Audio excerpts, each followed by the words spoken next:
What's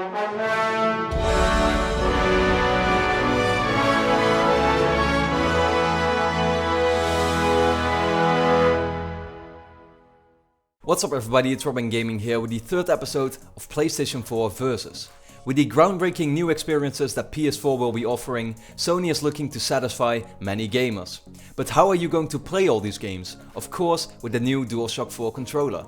With the past 3 generations, PlayStation's controller has overall remained the same, but for the first time in history, the new controller seems to have undergone some pretty major changes that could drastically impact the way you play your games. What changes those exactly are, you will find out now in PlayStation 4 versus the controller.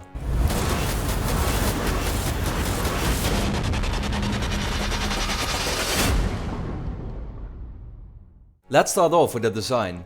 Dualshock 4 looks similar in terms of style to previous versions, while having been increased slightly in size to fit for everyone's hands, something a lot of people have asked for after playing with Microsoft's Xbox 360 controller. It is these type of requests that Sony seems to have really paid attention to make the overall experience a lot better. Triggers have been changed in form, with specifically L2 and R2 being a lot more curved, making your fingers not accidentally sliding off, like Dualshock 3 could do. Finally, the joysticks of the controller have been changed so that they are still at the same vertical level, but not as close to each other anymore, and having changed in structure to not be convex but concave for even more grip. These are already looking to be great improvements, but the Dualshock 4 will also introduce a lot of new features.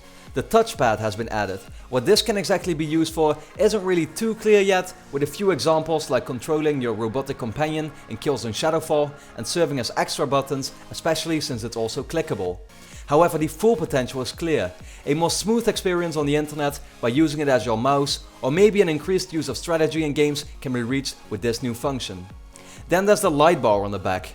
Not only will it separate players by different colors, similar to those of the PlayStation symbols, but it can also be used as an integrated PS Move controller. Your PlayStation Eye camera can react to the light and, for example, separate players sitting next to each other to adapt the split screen views in each favorable position. The Playroom app will be delivered with each PS4 and show off many of these possible uses. The Start and Select button have been replaced by Share and Options. The Share button allows you to send your latest gameplay directly to social networks, or even make you able to stream what you're playing while other people can watch. Options is looking to be a combination of the before mentioned Start and Select with a possible extra use of the touchpad if developers happen to need both of these buttons. Then finally, there's a few extra little new additions. The headphone jack can be used for the little headset that will compact with every PS4, and built-in speakers can make for extra immersion with certain elements in a game. With all these features, Sony is looking to have improved on about everything gamers have asked for, but of course, what the general public will think about it, we'll find out when it launches this fall.